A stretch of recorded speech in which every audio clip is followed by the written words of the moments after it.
He's a great player, and I have a lot of respect for him, but I say this respectfully, but that's a matchup that I've dominated, my whole since I got to the league. Today's opening tip, Joel Embiid at it again. Chiney, I have to say, my world is better when Joel feels like he can be trash talking, and I think he plays better. What do you think? Absolutely. Look, I love this version of Joel Embiid. He went from kind of playing young and dumb on Twitter to now stepping into his grown and sexy stage, and he has the game to back it up. Where's the lie? There is no line.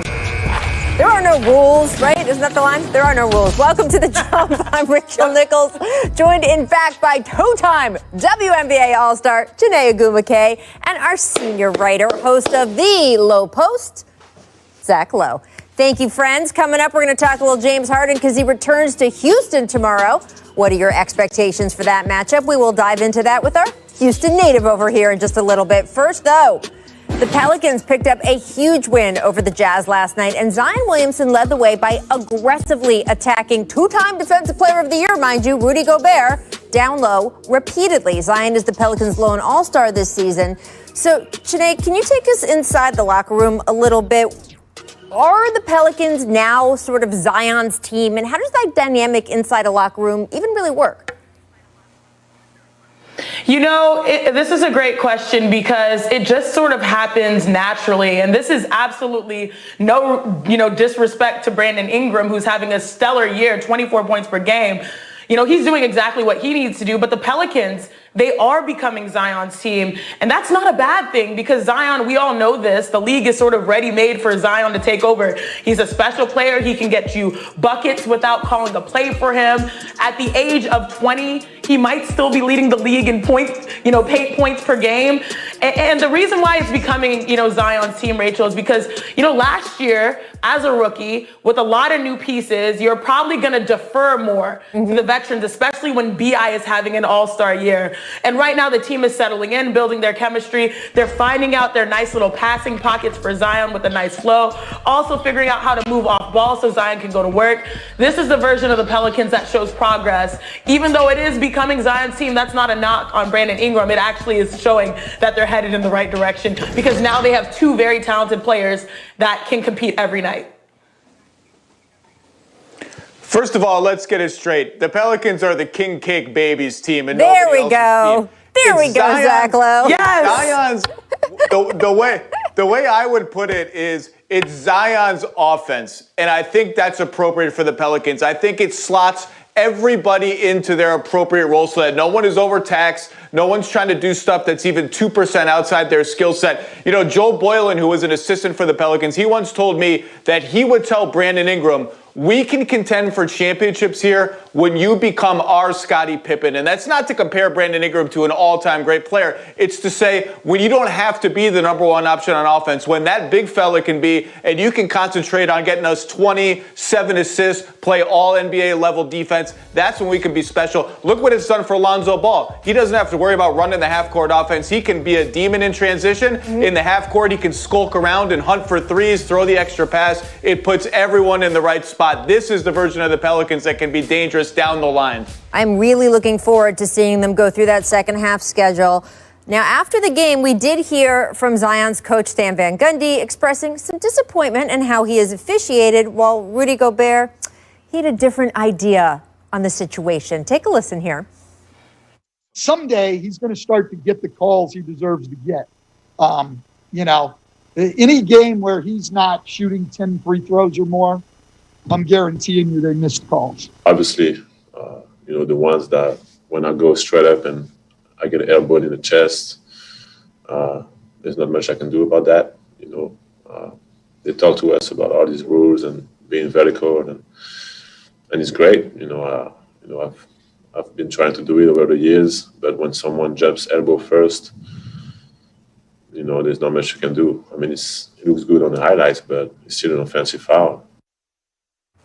Now, Zach, coaches saying their stars don't get the calls is a tale as old as time. But do you agree in this case? Which side are you on?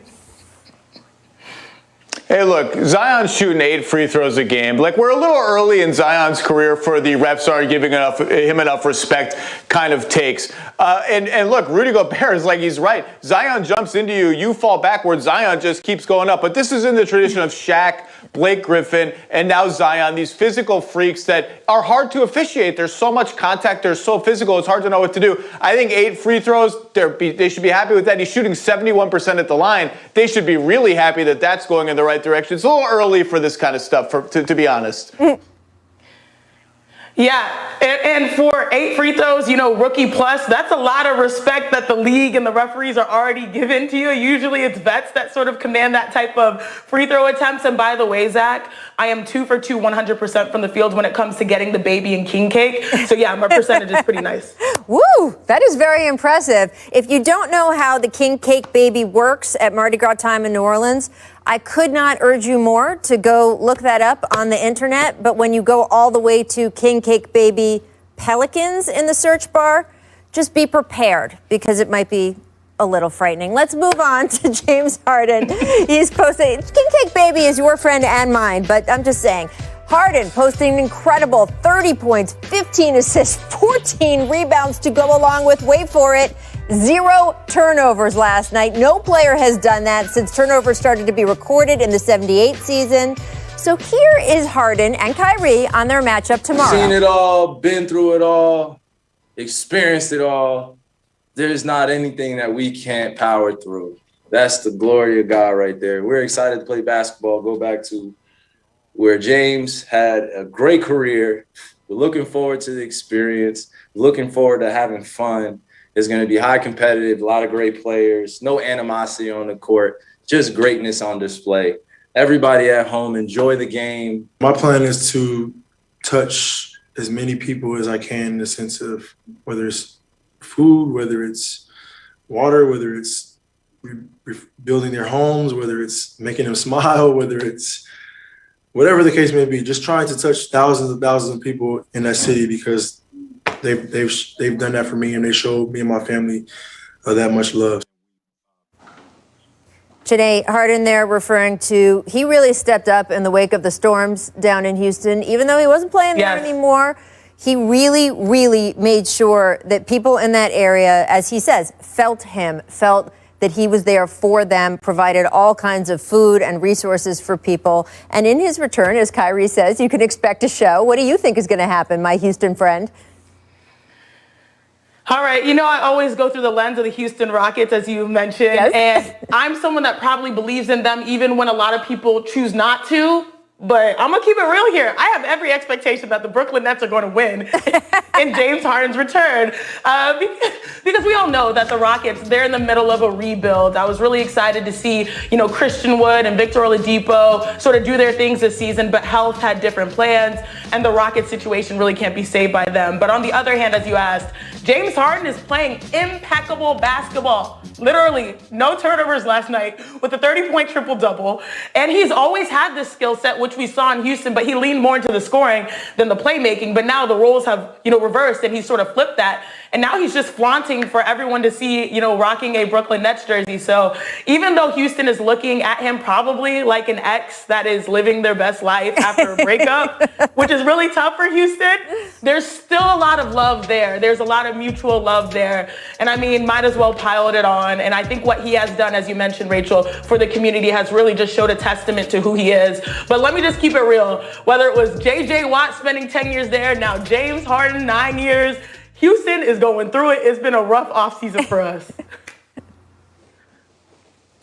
Hey, look, the Rockets have lost 12 in a row. They're just sort of a random collection of players, which is what happens when you have one team that gets dismantled. Then you have a bunch of trades that aren't related to each other. So they're kind of in a tough spot. The Nets are killing everyone. James Harden had 1 million points, 1 million assists, and as many turnovers as I did watching the game in my office. So what was it? Was it Clubber Lang that said prediction pain? I predict pain for the Rockets and a Nets win, which is not exactly a bold take considering the directions these teams are going right now.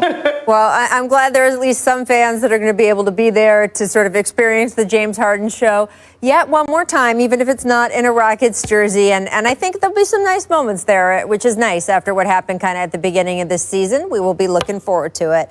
On this show, you can look forward to a little Carmelo LaMelo action. They swapped jerseys after the game last night. Does either one of them? How many Melos or too many Melos? We dive into these important questions. First, though, it's time for our distant replay. This date, 2004. Mr. Vince Carter. Alvin Williams to Carter with a catch and shoot. Off the mark. Weak side rebound. Tapped by Murray to Bosch. Feint shot. No. If at first you don't succeed, friends, try again. And have Vince Carter's athleticism. Sisters, we stand together. So I'm not going anywhere. We're going to be neighbors forever, Rachel. I'm so excited. Go Forks. Sisters have to stick it. You gotta stick together like this. What do you feel about the sort of turnover of the team and everything? It's going to be kind of a new group this year. Same grind, same pursuit of a championship. Miss Analytics, under 2 minutes to play, 1 point game, and Jamal Murray drills the three-pointer on the break. You may remember a slightly different scenario. Murray was critical of his two teammates down 2 with time running out as they all stood on the three-point line and lost. So, Zach, is this a bad shot? I think the Nuggets should turn this into a bit. Just make it more and more ridiculous every time. 1-on-0, pull up for a 3, pull up from half court, pull up from behind half court. Just keep getting more and more ridiculous with just take a layup. You know what coaches say? It's always a good shot when you make it. Well, so that he is made true. it. That's the Steve Kerr thing. He said, I used to sit there and scream, bad shot at Steph Curry until it went in, and I was like, bad shot, good shot. Make clutch, Gene. As he did, even a breakout season is a very good season and something to be grateful for. All right, want to throw lobs to, get ready. And apparently that extends to Kyrie too. All right, make swishes. Carmelo Anthony scoring 29 points last night in a win over the Hornets, and his 10 makes all of them, straight swish, no rim required. Janae, how many swishes have you made in a game before? Man, I don't know, probably like 3 or 4. This is wild. Like Hooper's that he made 10 makes, all net for all of them. All net. First of all, shout out to the analytics department for actually tracking that. That team probably has no sleep, but this is super impressive. I've never really seen someone do this in any category. Unbelievable performance by Melo, particularly in the fourth quarter. Anytime the Blazers right now without CJ McCollum and Yusuf Nurkic, anytime they win the minutes when Damian Lillard is on the bench, you're toast. They're winning the game. And last night they won those minutes because of Carmelo Anthony. Absolutely. Man, it is just so much fun watching him ball out. Let's stick with Melo and the first time we saw him go up against LaMelo. Fans of Carmelo Anthony have often argued LaMelo Ball shouldn't use the nickname Melo out of respect for the future Hall of Famer, but Carmelo seemingly squashed it. Here he is after the game. Take a listen. I think LaMelo is somebody who is going to be in this game for a long time. So the name Melo, you guys might as well continue getting used to that or stay with it. I don't get into that though. It's for me, it's a respect thing. It's an honor. For him to have that name, for him to embrace it, it's an honor. It's a blessing. It's a respect thing for me. So I embrace him. I embrace him. Very gracious there from Carmelo Anthony. And Janae, he's saying, look, it's not that he's copying me. It's that he's doing it because he wants to be like Melo. Exactly, and I think that's a great point, Rach, because it's not copycat, same name, same game. Like, these guys couldn't be any more different. Yeah. LaMelo, what he's been able to do his rookie season, shooting deep threes, nice passing versus Carmelo, having that isolation game, the one dribble, lethal pull up in the mid-range. That's what his signature was. So it's not the same name, same game, which is all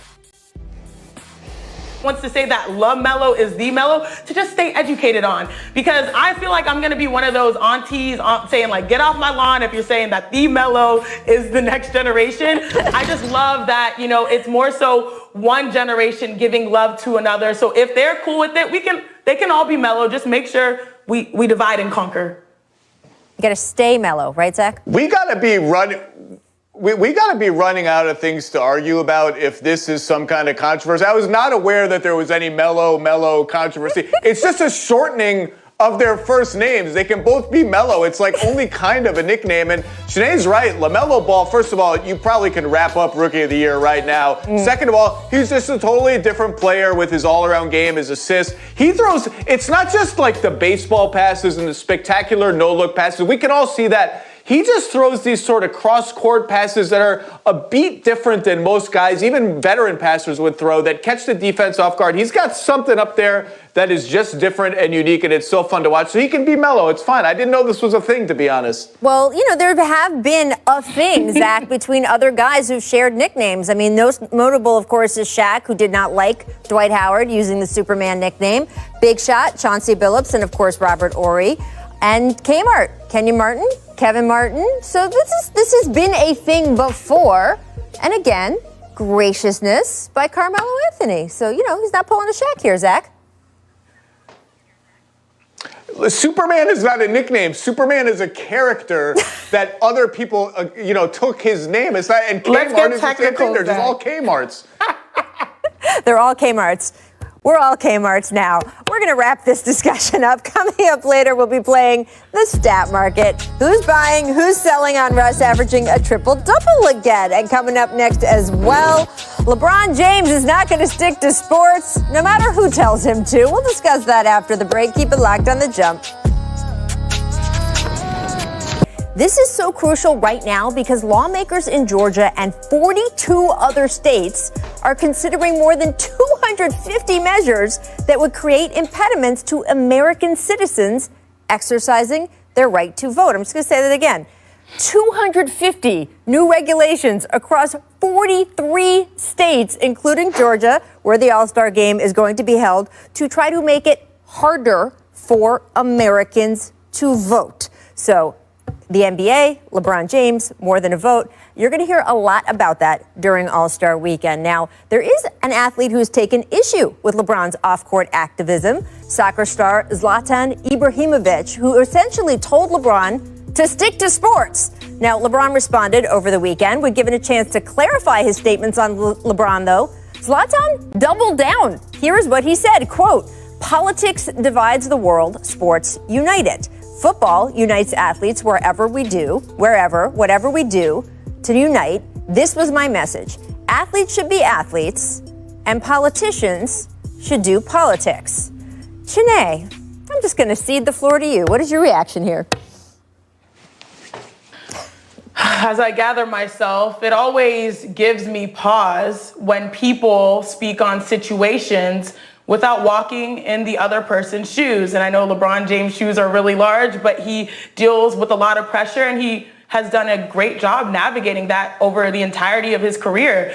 And we all know that LeBron is all about elevating and using his platform to advocate for underserved communities. I mean, athletes, without question, are at the intersection of sports and society, and athletes are expected to now use their platforms for good, because we understand that our success is the exception and not the norm. So we have to really hold it down for those who look like us and who we represent. And there are very few athletes that have a bigger platform than LeBron, and he has seized the opportunity that he has earned to educate and empower, his own community, whether it's in Akron, Ohio, or Los Angeles, or anywhere in between. And I know this personally, as you mentioned, Rachel, as a member of the More Than a Vote Coalition. Yep. And so when I heard Zlatan say that, I just wondered if he has seen the amount of good that LeBron James has done when he uses his platform, instead of more so the negative things that could actually be the things that are politicized. First of all, congratulations to Zlatan, because by saying this, all he's doing is amplifying LeBron's voice even more. Every time he brings this up, it's just going to put more of a focus on LeBron, give him more of a platform.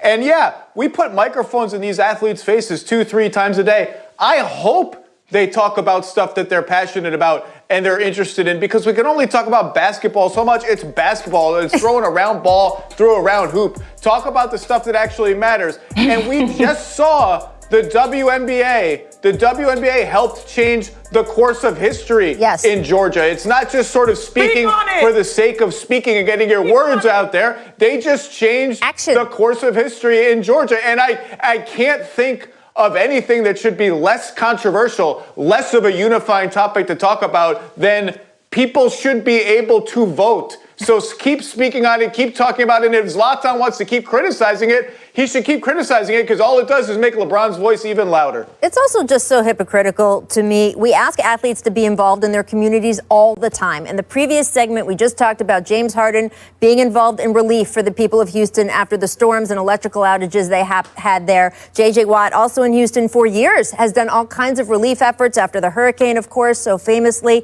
We are asking athletes all the time, go to elementary schools and talk to the kids. Be involved in making the community around you better. Well, that doesn't just stop when it comes to causes you agree with, like what happens in the climate out there.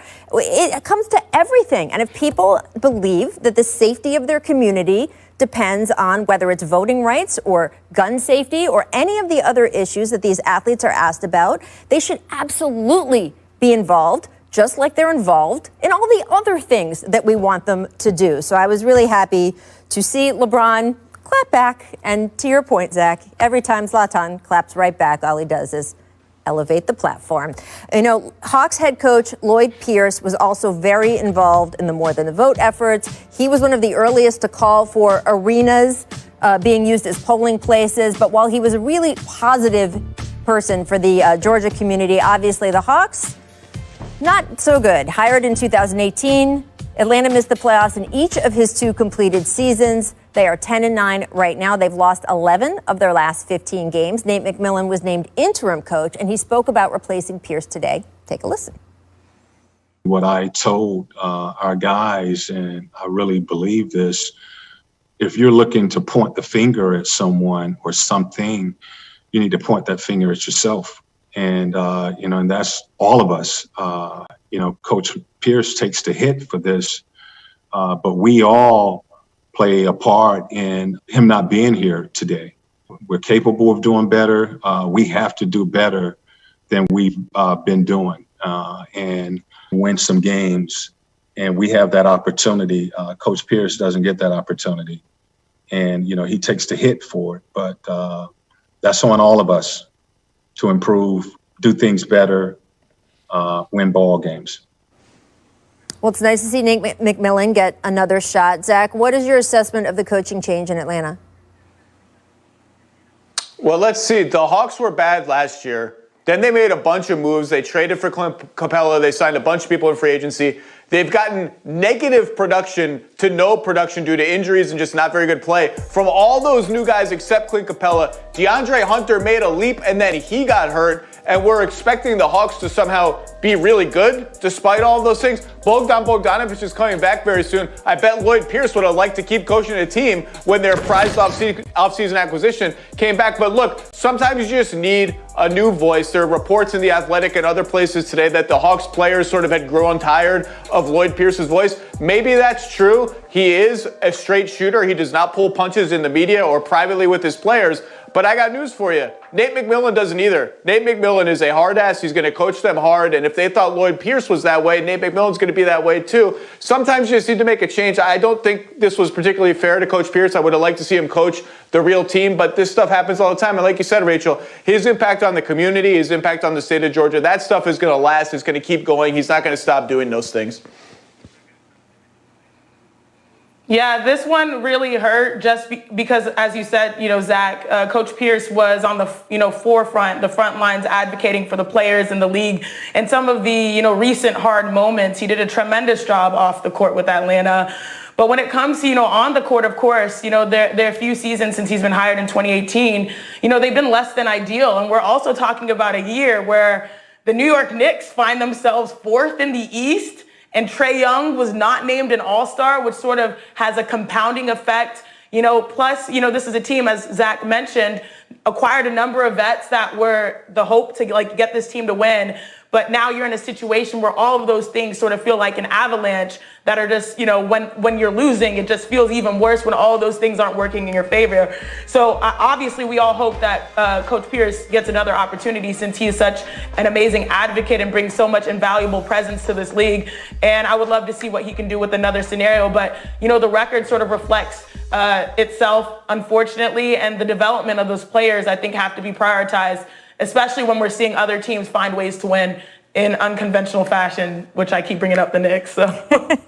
Look, Lloyd Pierce, very respected among his peers. You heard that last night from other coaches around the league when they were asked about the situation. But ownership made it so clear, so clear this past offseason, even before that, and a playoff berth was expected by ownership. They felt like the time had been invested, the money had been invested, the acquisition, Zach, as you said. So this team not heading in that direction right now. And we know the order of things. The president of basketball operations, the GMs, they don't fire themselves, right? They fire the coach. That is the first step always in these situations. We will have to see if that indeed causes a change here or whether there will be other larger changes up the line, because I don't think ownership's goals or expectations, those are not going to change. Chiney, thank you so much, my friend, for joining us today. You are going to go off to host your radio show with Mike Golick Jr. People will be listening to that after this show. But keep it locked here for now, because coming up, the Knicks, as Chiney just mentioned, currently one game above 500. Do you buy or sell them,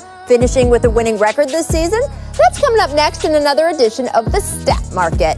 First, though, here is a bite from Chiney's podcast with Rudy Gobert.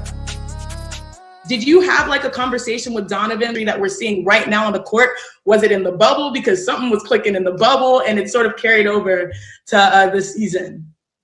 I mean, we've had plenty of conversation. We understand that, you in this league is winning is the ultimate goal. Obviously, everything that happened really helped us to kind of put ourselves in each other's shoes. And as leaders, I think that it really took our team to welcome in our insider, Nick Friedel, to The Jump. And you're here just in time, friend, for the opening bell of the Stat Market. We're going to start with Zach LaVine, who leads the league in clutch time scoring. Now, that's, of course, the last 5 minutes of the fourth quarter and overtime, when the score is within 5 points. He's ahead of Dame and LeBron in this stat, so pretty impressive. Nick, you are a Chicago man by way of Orlando and now San Francisco. Do you buy or sell LaVine leading the league in clutch time scoring the rest of the way here? Rach, I'm buying because the Bulls playing close games seemingly every night. Zach is an unbelievably gifted offensive player. Now, am I buying him as a max player of a title team? Not right now. But in this stat, playing at the end of the game, I think this is made for him. I'm going to buy. Not that excited about it. Like Nick said, this is a volume stat. The Bulls have played a ton of minutes in clutch situations, so he's got a ton of points. That doesn't mean he's the best clutch player. He's been quite good, but I'll buy just because he's got a 19-point head start. That's a lot. The Bulls keep playing close games. I'm buying.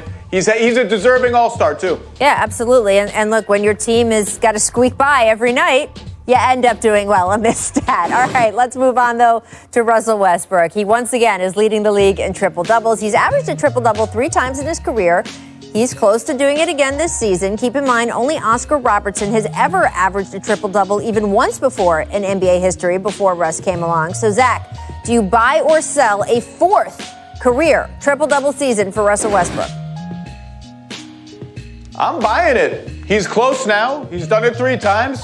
There's a lot of stats to get on that Wizards team. Like Garrison Matthews ain't getting a lot of assists for you. But I think Russ is going to pile up the numbers. And if he smells it with 5 or 10 games to go, he's going to go chase it, I think. So I'm going to buy.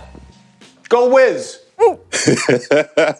Zach, I'm selling, although I agree with you that he is going to be chasing every number he can at the end of the year. The difference here is I think he's a little bit older, and if this team wants to win, it might be a little tougher to fill every column every night. But he's had a heck of a year, and if they can keep him in rhythm, they're going to be in pretty good shape in the second half. Yeah, health's such a big part of this too, right? Because between all the COVID stuff on and on with the Wizards, but also Russell's own health, the knee issues, everything else that's happened there, I think that's going to impact this more than anything. But we'll see. right? He's close right now. I want to take a look at the East standings because the Knicks, yes, the New York Knicks, one game above 500, sitting at 4th in the conference. It's their first time with a winning record through 35 games since the 2013 season, the last time they made the playoffs. Coincidence? I think not. So, Nick, do you buy or sell the Knicks finishing above 500 this season? Because the fans who were dancing in the streets outside the Garden the other day certainly do. Rach, I'm buying all the stock I can get, and I'm buying it for Tibbs. Yeah, there we go. This guy loves nothing more than getting a team motivated to play at their best when everybody's counted them out. He's got Julius Randle playing the role of Luol Deng that he did early in those Chicago days. This is tailor-made for Tibbs to ride in on his white horse and dominate in the second half and get the New York fans all juiced up about what may come in the next few years. Do you think Tibbs has actually ever ridden a horse? I would like to see Tibbs try to ride a white horse.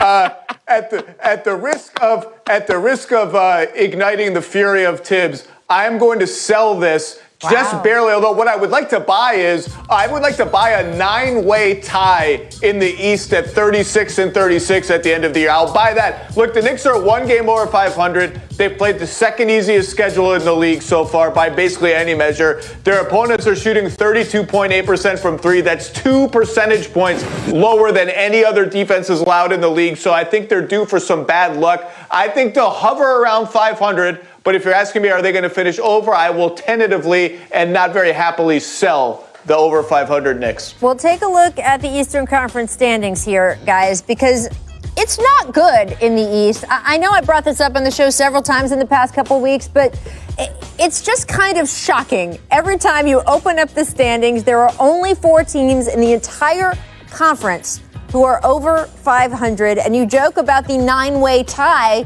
But it kind of feels like that's what could happen if you look at where the Knicks are. You've got 2 teams only half a game behind. 3 teams only half a game behind them. You've got another team just a game and a half behind that, and it goes down from there. Zach, what is going on in the East? Is this just a matter of the fact that they're playing 72 instead of 82, and they don't get to beat up on each other? The bad teams in the East don't get to beat up on each other as much as they would in a regular season? Is that it?